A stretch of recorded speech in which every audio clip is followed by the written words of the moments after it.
Hello my friends, in this video I'm going to show you that even if Korg Kronos is not the easiest and most immediate synthesizer to program and to sound design on, you can still achieve great results very quickly if you know what you're doing. That is, if you know at least a little bit of sound synthesis. So we're going to have a look at a couple of sound engines on the Korg Kronos, the AL1, a modern interpretation of an old analog synth, and the Poly6 EX, which is the exact copy, or tries to be the exact copy, of Korg's Poly6 synthesizer. Korg Kronos is vast and complex, and it's got 9 different sound engines on board. So it is not surprising that many people are quite scared at even trying to program a synthesizer like a Korg Kronos. I've always been so far. And the reasons for that was that it was really easy to find a sound that was already ready. So I just had to search for a sound, and I actually didn't need to do any sound designing and any programming. And up to a certain extent, this still holds in the sense that you may say there's no point in learning how to sound program on a Korg Kronos because all the sounds are there. But that's not the way that my brain works. I've always been one that enjoys analog synthesis, and I've always had at least one analog synthesizer. More on that soon. I don't know if you can see something at the back there, but we'll talk about that bad boy in subsequent videos. I've always enjoyed programming synthesizers. I wanted to see if I was able to get to a point where I could take a rough sound, so just a pure oscillator sound from one of the 2 engines that in my view sound most analog, and these are the AL1 and the Poly6 EX. Yeah, and I wanted to see if I can get to a basic program there and and shape it a bit, and I wanted to see if I can get a nice sound, a nice simple pad sound. When you start from a raw sound on an analog synthesizer, you very quickly, just by intervening on the filter cutoff, you very quickly get to a smooth, mellow pad. So yeah, join me in this attempt, which may turn out to be a total disaster, or it may not, but I'm sure that we will certainly learn something in the process. So as I was saying, I was trying to imitate what I normally would do with a real analog synthesizer, where I start from a basic program, which is just a raw sound of the oscillators. So let's do it in the AL1 sound engine first. So the AL1. So let's take any EXI programs. So yeah, so you can take any program which has EXI. So not the HD1, because the HD1 use a different kind of sampling. So, and we go into the common and we switch off one of the 2 halves of the sound. So one of the 2 instruments. So let's switch off EXI2. So we're going to here, we do off. And so we are left with an analog synthesizer, but what we want to do, we want to have a basic program. So we want to do off first and have nothing, and then we're going to reinsert the analog, the AL1 sound engine. So now we have, right now we get the raw sound from the oscillators. Okay, so how do we make this into a softer, like warmer pad? So the first thing that we're going to do, we're going to switch off the effects, because we want to hear the exact sound without the effects. So we go into IFX and insert FX, and then we switch off this IFX1 effect, and then we go into MFX and we switch off these 2 FX from the MFX menu. And now we have the pure raw sound from the oscillators. It actually sounds pretty beefy, considering that it's a digital synth. It's a digital synthesizer, but it sounds really nice and breathy. Also, the waveform on the computer sounds really, looks really fat. Okay, now we go into the EXI system. So right now, because we switched off the EXI2, we only have the EXI1 on, and at the moment EXI is a saw pulse. We can leave it as a saw pulse, or we can find something sounding a bit smoother. I love the detuned saw 1 or the detuned saw 2 kind of, and with the detune we can actually dial in the amount of detuning that we want. So now, because we have 2 oscillators, the other oscillators is still a saw pulse, but we can have a detuned saw 1, maybe in this one, and the detune we can say, we can hear that as we modify the amount of detune, obviously that there's a tuning issue between the 2 oscillators, something like that sounds okay. Okay, so that's the first thing on the oscillators. We go into the mixer. Okay, well, yeah, the mixer is where we control the levels of the 2 oscillators, but we don't need to do that. So let's go straight into the filter. AL1 is vast. You know, you have access to a lot of different filters, high pass filters, low pass filter. For what we want to do, I think that we should choose a 24 dB, a 4-pole kind of filter, which is sounding a bit more ancient. So right now, the sound is pretty harsh because the filter cutoff is completely open. So all the frequencies are allowed in. In fact, we have frequency for the cutoff is a 99. So we bring that back, and so as we act on the cutoff filter, as we edit that, we can see the sound changing.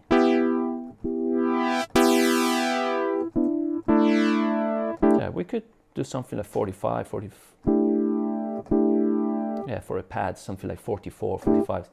And just to show you now, but we're not going to introduce any resonance now. But as you know, the resonance is the emphasis of a selected number of frequencies around the filter cutoff point. So the resonance emphasizes that curve.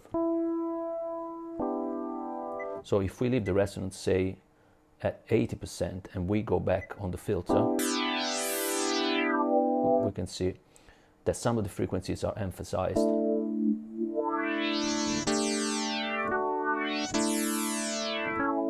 But for now, for what we want to do, we're going to leave the resonance at 0. And the filter maybe at 52. Say the filter at 52. Okay, I don't think we need to do anything else in here. So this is already, obviously it's not sonically very interesting, but it is the start of a smooth pad. It could be. What we need is, I think, a little bit more of a slower attack, because the attack is a bit too harsh. Normally pads are a bit smoother and softer in the start of the sound. So what we're going to do, I think it's amp driver, and it's in amp driver and modulation. Yeah, amp EG. So EG stands for envelope generator. So the envelope generator, I'm sure that you know, it's ADSR, attack, decay, sustain, and release. Basically, is the curve. It's a generator of a curve that acts on the volume. So basically, we can decide that the sound like sweeps into volume a bit less abruptly. As you can see now, it's very harsh. So what we can do the attack a bit longer. So if you place the attack at about 70, something like that, and of course we could intervene in the other points as well, making the curve as we like. But for now, we're going to leave it like that. Maybe a bit less. Something like that.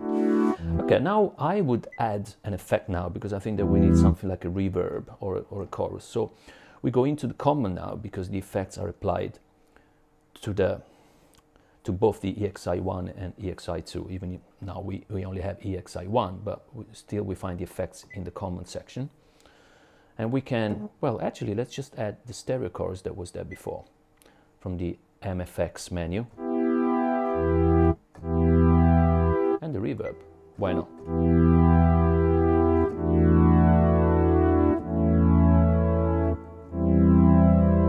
I think quite nice.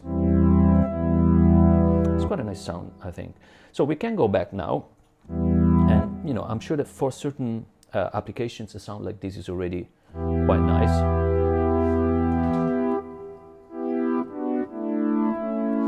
But what we're going to try and do is we're going to try and shape the sound with the filter.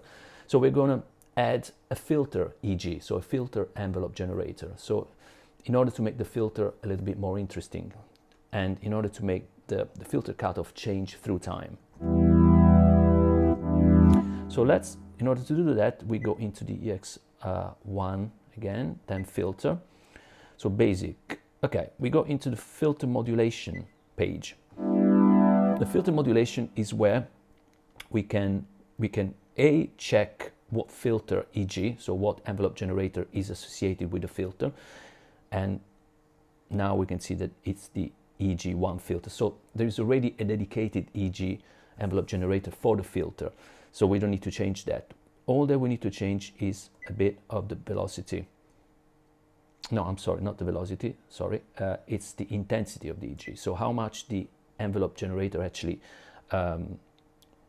is acting, you know, is working. For now, we're going to choose a very low amount, something like 15–20%, just to hear what actually it does. So let's say 20%. And then we're going to get out of this page and we're going to go into the EG page itself, envelope generator itself. So this is the envelope generator for the filter. So these are the tabs where we select the filter envelope generator, and that's already selected. So what we can try and do is to slow the attack a bit. So as you can hear, the sound changes already. We can make it even longer. It takes even longer to get to the maximum frequency. Or we can do in such a way that it changes a bit, so we can change.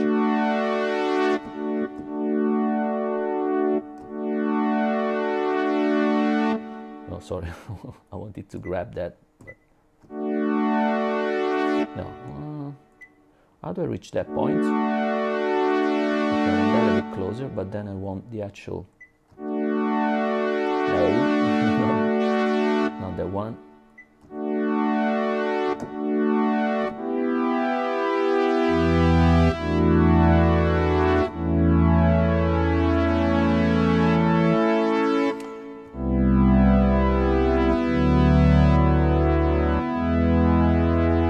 So as you can hear, I mean, you know, you may like it, you may not like it, but this is not the point. The point is here is that actually with a few, you know, obviously now I've taken loads of time to change everything, but you know, you could actually change, you know, the 2 or 3 more important things to be changed can be changed within a minute or something like that. And also, you know, you can start from here and tweak as you like. You know, you can add all sorts of modulation now. For instance, you could add an LFO.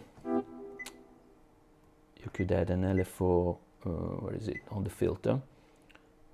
Yeah, filter LFO modulation.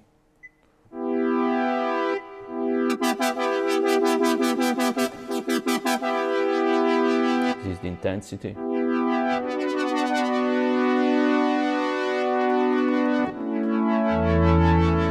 So as you can see, you can quite quickly program the AL1 as well. It doesn't have to be scary, it doesn't have to be impossible. Obviously, there are so many parameters that, you know, if you want to learn all of them and get to know all of them and change all of them, you know, that's going to take quite a steep learning curve, but it is possible to do it.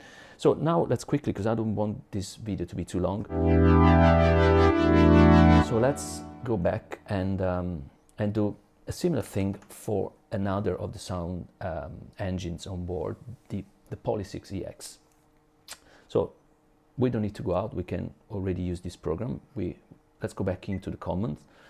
Well, since we're here, let's take the effects off already. These are off.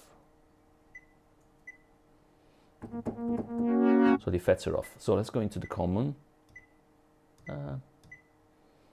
Oh, basic vector, sorry.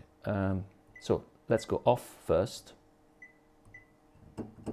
and then let's bring in the Poly6 EX. So again, just like it happened for the AL1, now we have a basic program with the filter completely open, which means that the oscillators are, that all the frequencies from the oscillators are allowed in. Okay, we go a similar thing. So we go back into the EX1, EXI1, and the interface for the Poly6 is actually quite nicely looking anyway. So we are in the main page first. Here you can control the intensity of the vibrato. I would say that this sound engine is a bit easier because it doesn't have as many parameters as the AL1. So we're going to do something, again, we're going to try and recreate a pad pretty quickly. You can select the waveform of the oscillators here. So you can have a pulse width, or you can have a sawtooth. Okay, let's stay with the sawtooth in this case. So because it's a sawtooth, I don't think that the pulse width modulation would have any effects on it, and it doesn't. This is a sub oscillator as well, if you want to add a sub oscillator. So like this is without sub oscillator, but this is with a sub oscillator 1 octave below, and this is 2 octaves below. Let's do without for now. I want to keep it simple. Now some of the parameters, I haven't checked everything, but this is basically where, the main point where the sound gets shaped, and that's the filter.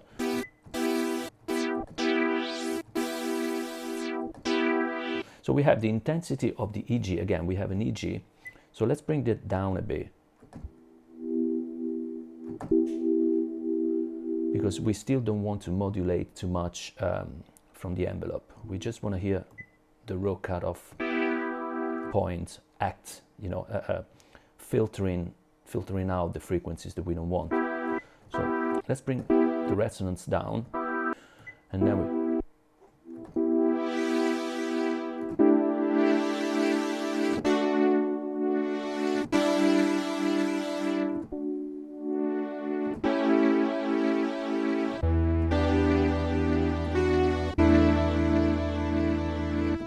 enjoying this sound. I'm enjoying this sound. Now this is the envelope generator.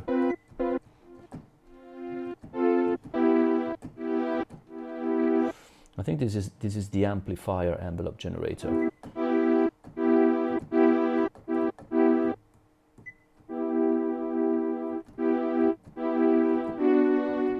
Okay, so yeah, this is the amplifier EG, envelope generator. So we have added in a bit of release. The release is the amount of time after you, I'm sure that you all know it, but I'm saying it just for those who don't know it. The release is the amount of time that you allow for the note to dissipate after you let go of the key.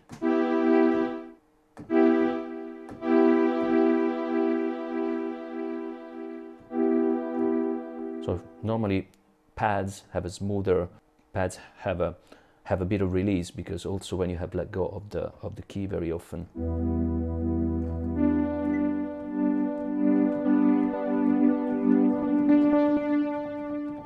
And you can hear how modifying the attack, the sound changes. When the attack is 0, the sound gets straight into its full volume. So you have that bang, bang, that.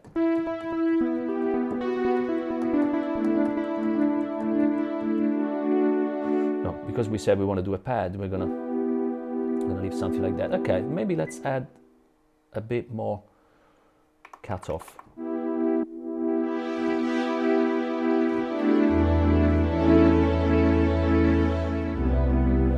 Kind of like it already. Again, I think this is a good time to add the effects back in. So common, MFX, let's bring actually those effects that were previously selected on that track work just beautifully. So let's switch them on, the stereo chorus and the reverb smooth.